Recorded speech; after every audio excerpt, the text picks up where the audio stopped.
Et pourquoi pas rester en France, direction Uzès dans le Gard, par exemple, à 25 km de Nîmes, une cité médiévale qui a été le premier duché de France. Son centre-ville, classé site patrimonial remarquable, abrite la place aux herbes que nous font découvrir Claire Pin et Christelle Chabot. C'est notre chemin de traverse.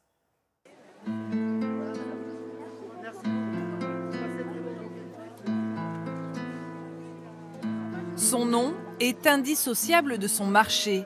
La place aux herbes d'Uzès fleure bon les produits du midi. Les mercredis et samedis, herbes aromatiques, fruits et légumes garnissent cet écrin architectural ombragé. Les platanes, l'architecture, les restaurants quand ils sont ouverts, c'est un charme extraordinaire. On sent que c'est un lieu qui est chargé d'histoire aussi.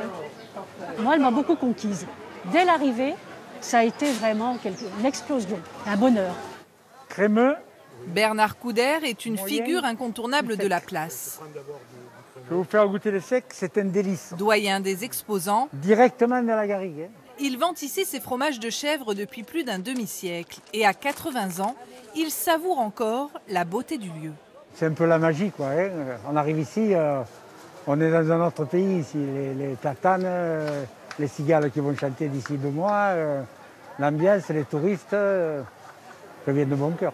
La place est l'épicentre des rassemblements populaires depuis sans doute l'époque gallo-romaine, mais c'est au Moyen-Âge puis à la Renaissance qu'elle prend sa forme actuelle. Quand la place se vide, le ruissellement de la fontaine se fait de nouveau entendre.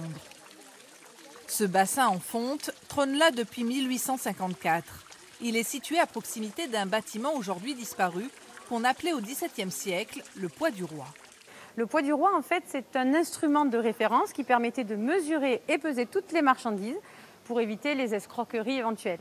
D'ailleurs, en parlant d'escroquerie, il y avait également sur cette place un pilori. On y envoyait les condamnés. Ça peut être pour du vol ou pour n'importe quelle faute. Et ça donnait quelque chose comme ça. À peu près, on avait un mât en bois avec de quoi attacher la tête et les mains. Et on les exposait aux gens. On crachait dessus, on pouvait leur jeter des choses. Une exposition humiliante que ce propriétaire aurait eue à l'époque juste sous ses fenêtres. À l'origine, les bâtisses ceinturant la place étaient des maisons de marchands. Les arcades leur permettaient d'abriter leurs étals en cas de pluie ou de forte chaleur. Aujourd'hui, pénétrer dans un de ces hôtels particuliers est un privilège. Bonjour, bienvenue.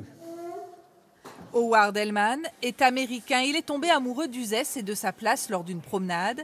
C'était il y a 22 ans. C'était vraiment un coup de cœur. On n'avait jamais pensé acheter une propriété en France.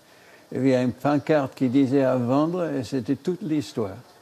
Un cachet indiscutable et une part de mystère. La place aux herbes compte une vingtaine de trappes dissimulant des souterrains.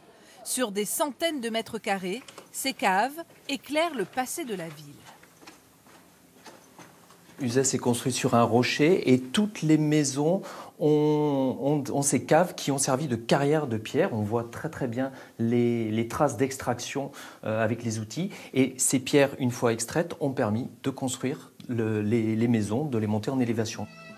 La place aux herbes d'Uzès s'est taillée au fil des siècles une belle réputation. À la fois lieu de quiétude et d'animation, elle règne en majesté au cœur de la cité, à quelques mètres du duché.